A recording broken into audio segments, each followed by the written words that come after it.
여러분 안녕하세요. 수학을 영어로 표현하장 여러분의 수학 멘토 수영장입니다.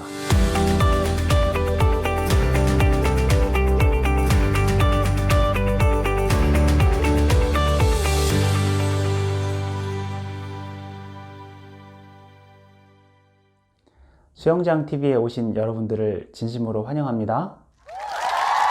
지난번 동영상을 통해서 두 가지 이상의 뜻으로 사용이 되는 여러 가지 수학 용어들을 같이 살펴봤는데요.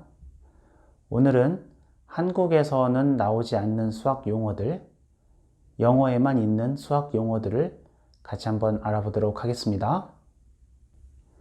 한국에서는 사용하지 않고 영어에서만 사용이 되는 수학 용어들은 어떠한 것들이 있을까요? 첫 번째 단어는 whole number인데요.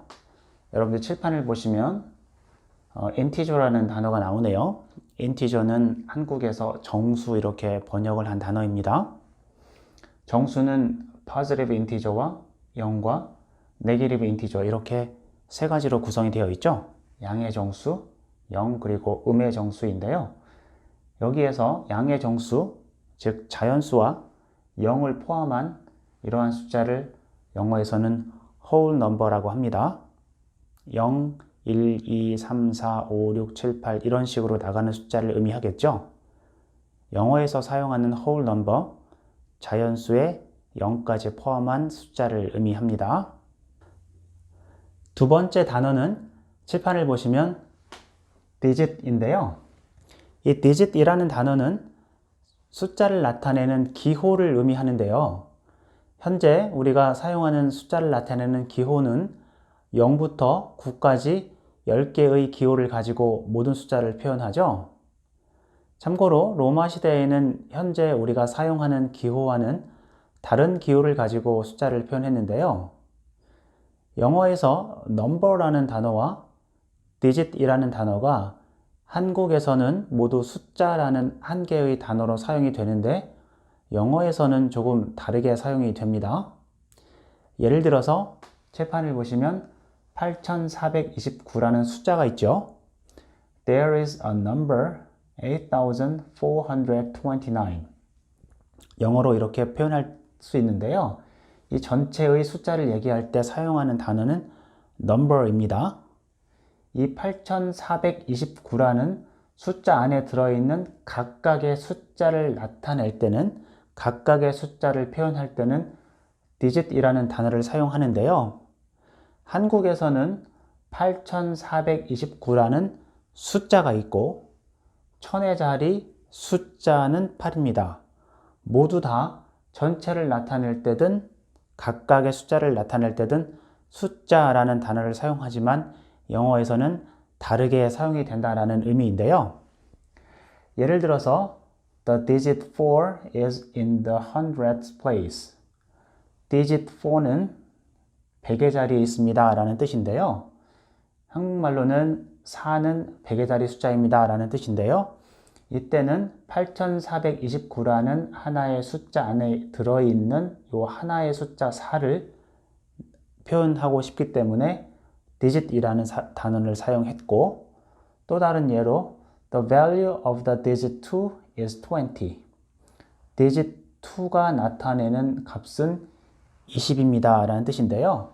이때도 8429라는 이 하나의 숫자 안에 들어있는 숫자를 얘기하고 있기 때문에 number라는 단어를 사용하지 않고 digit이라는 단어를 사용했습니다. 세 번째 단어는 칠판을 보시면 quotient인데요. quotient이라는 단어가 좀 어려운 단어입니다. 여러분들이 수학 문제를 풀다가 두 수를 더한 값을 구하라, 또 큰 수에서 작은 수를 뺀 값을 구하라, 또 두 수를 곱한 값을 구하라 라는 문제를 보게 될 때 두 수를 더한 값은 합이라고 하고 큰 수에서 작은 수를 뺀 값, 두 수의 차를 구하라 이렇게 얘기하죠. 그리고 곱한 값은 두 수의 곱을 구하라 이렇게 표현을 하는데요. 영어로 각각 합이라는 단어는 sum, 그리고 차라는 단어는 difference, 또 곱이라는 단어는 product 이렇게 사용이 되는데요. 두 수를 나눈 값을 구하라. 두 수를 나눈 값에 해당되는 단어가 바로 이 quotient인데요. 한국에는 두 수를 더한 값, 뺀 값, 곱한 값까지 해당되는 단어는 각각 있지만 두 수를 나눈 값에 해당되는 단어는 없습니다. 영어에는 이 단어까지 있습니다. 예를 들어서 Write the quotient of 3 and 5 as a ratio. 3과 5의 quotient을 ratio, 비로 나타내 보십시오 라는 뜻인데요. 3과 5의 quotient, 나눈 값이라는 의미였죠. 3을 5로 나눈 값, 즉 5분의 3이 되겠네요. 5분의 3을 여러분들이 ratio, 비로 나타내면 3대 5 이렇게 나타낼 수가 있겠죠. 이 문제의 답은 3대 5가 될 텐데요. 참고로 3대 5는 영어로 3 to 5 이렇게 읽습니다.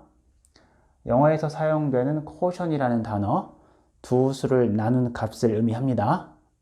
참고로 이 quotient이라는 단어는 다르게도 사용이 되는데요. 예를 들어서 여러분들이 14 나누기 5 하면 5, 20 하고 이렇게 되죠. 여러분들이 14 나누기 5를 하면 몫이 2가 되고 나머지가 4가 되는데요. 이때 몫이라는 단어도 영어로 quotient이라고 합니다. 나머지는 영어로는 remainder라고 하죠. quotient이라는 단어가 직접 나누었을 때의 몫이라는 단어로 사용되기도 하고 또 두 수를 나눈 값을 의미하기도 합니다. 문제를 보면서 여러분들이 잘 구별했으면 좋겠는데요. quotient 이렇게 두 가지로 사용이 됩니다. 영어에만 있는 한국에는 정확한 표현이 없는 단어, 네 번째 단어는 칠판을 보시면 dimension인데요. 이 dimension이라는 단어는 도형을 여러분들이 공부하다 보면 나오는데 예를 들어서 find the dimensions 이렇게 문제가 나오면 이 단어를 정확하게 여러분들이 몰라서 이 문제를 못 푸는 학생들이 종종 있습니다. 학생들이 당황하는 경우가 있는데요. 이 dimension이라는 단어는 도형의 모양을 길이를 가지고 표현한 단어입니다. 예를 들어서 첫 번째 문제로 직사각형이 가로의 길이가 5cm이고 세로의 길이가 2cm일 때 문제가 이렇게 나왔다면 여러분들이 답을 쓸 때는 The dimensions are 5cm, 2cm 이렇게 써준다라고 여러분들 앞에 동영상에서 배우셨죠? 또는 5cm by 2cm 이렇게 써줄 수도 있는데요. 긴 변의 길이가 5cm이고 짧은 변의 길이가 2cm입니다. 이런 뜻이겠죠? 한국에서는 직사각형의 가로의 길이와 세로의 길이를 각각 구하시오 이렇게 문제가 나오는데 영어로는 간단하게 find the dimensions 이런 식으로 문제가 나옵니다. 두 번째 문제, 직육면체인데요. 이 직육면체의 dimension을 구하라. 긴 변이 4cm, 짧은 변이 2cm, 그리고 높이가 6cm인데요. 여러분들이 이렇게 써주거나 또는 4cm by 2cm by 6cm 이렇게 써줄 수도 있습니다. 세 번째 문제는 원기둥인데요. 반지름이 2cm이고 높이가 9cm인데요. 이런 경우에 dimension을 구하라 라고 하면 The radius is 2cm and the height is 9cm 이런 식으로 써줄 수가 있겠죠. 여러분들 원기둥은 반지름과 높이가 주어지게 되면 모양이 정확하게 나오죠. 원기둥일 때는 곱하기 표시나 by 이런 표시로 나타내질 않고 radius is 2cm and the height is 9cm 이렇게 반지름과 높이를 가지고 표현을 해 줍니다. 도형에서 나오는 dimension이라는 단어, 길이를 이용해서 도형의 모양을 표현하는 단어입니다. 영어에만 있는 수학 표현, 다섯 번째 단어는 칠판을 보시면 scaling triangle인데요. 앞에서 여러분들이 삼각형의 이름이라는 동영상을 보신 분들에게는 익숙한 그러한 단어일 텐데요. 삼각형의 이름을 분류할 때 각을 기준으로 분류하기도 하고 변을 기준으로 분류하기도 하죠. 이때 변을 기준으로 삼각형을 분류할 때 세 변의 길이가 모두 같은 삼각형은 정삼각형이고 영어로는 equilateral triangle 이렇게 불렀죠. 적어도 두 변의 길이가 같은 삼각형은 이등변 삼각형, 영어로는 isosceles triangle 이렇게 불렀는데요. 세 변의 길이가 모두 다른 삼각형, 한국에서는 세 변의 길이가 모두 다른 삼각형을 부르는 단어가 없는데요. 영어로는 이 단어가 scaling triangle 이었습니다. 삼각형에서 세 변의 길이가 모두 다른 삼각형을 부르는 단어, 영어로 scaling triangle입니다. 한국에는 없고 영어에만 있는 수학 표현, 여섯 번째 단어는 reflex angle 그리고 complete angle인데요. 이 단어는 각에서 나오는 단어입니다. 우리가 각을 분류할 때 0도에서부터 90도 사이에 있는 각을 예각이라고 하죠. 예각은 영어로는 acute angle 이렇게 불렀습니다. 또 정확히 90도인 각을 직각이라고 하죠. 직각은 영어로는 right angle 이었습니다. 또 90도보다 크고 180도보다 작은 각은 둔각이라고 했고 영어로는 obtuse angle 이렇게 불렀는데요. 각이 정확히 180도인 각, 한국에서는 평각이라고 부르는데 평각은 영어로는 straight angle 이라고 합니다. 180도보다 큰 각을 나타내는 단어는 한국에는 없는데요.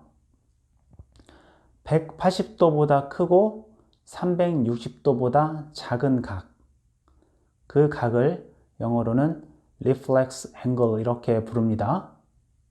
그리고 정확히 360도인 각을 영어로는 complete angle 이라고 하는데요.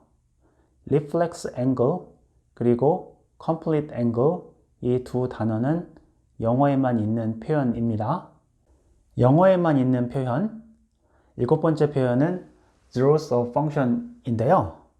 여러분들이 zeros of function이라는 표현은 함수를 공부하면서 보게 됩니다.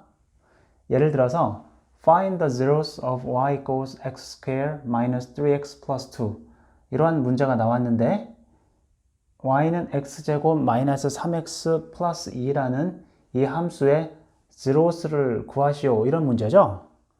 한국에서는 어떤 함수의 zero를 구하라는 이러한 문제가 없기 때문에 학생들이 좀 당황할 수 있는데 여기서 zeros라는 말이 어떤 말인지를 간단히 설명합니다. 여러분들이 이 주어진 함수를 좌표평면의 그래프로 그려보면 이렇게 2차 함수가 그려지죠. 그리고 x축하고 만나는 점을 여러분들이 구해보시면 하나는 x좌표가 1이고 y좌표가 0, 또 하나의 점은 x좌표가 2이고 y좌표가 0인 이렇게 두 점이 나오는데요. 이 zero라는 말은 y값이 0이 된다라는 의미입니다.